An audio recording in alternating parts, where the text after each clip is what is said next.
Le président tunisien Kais Saied a voté ce lundi, comme ses compatriotes, sur une nouvelle constitution à laquelle plus de 90% des électeurs ayant participé au scrutin auraient dit oui, selon les premiers sondages à la sortie des bureaux de vote.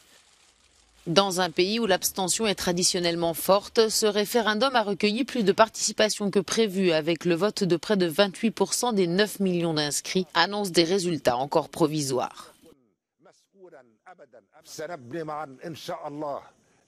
Nous allons construire une nouvelle république fondée sur la vraie liberté, la vraie justice et la dignité nationale.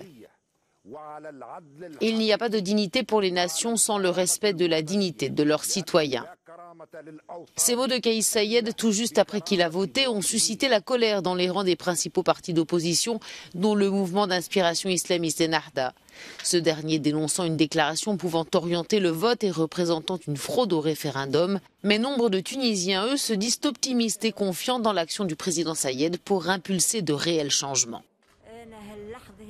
J'ai attendu cette occasion de voter depuis longtemps. J'espère que cela apportera de bonnes choses pour le peuple tunisien et le pays. J'ai voté oui pour Kais Saied, pour qu'il puisse faire le ménage. Les opposants au président tunisien voient les choses sous un angle bien différent. Ils accusent Kais Saied de vouloir instaurer une dictature. La nouvelle loi fondamentale instaurant un régime ultra-présidentiel en rupture avec le système parlementaire en place.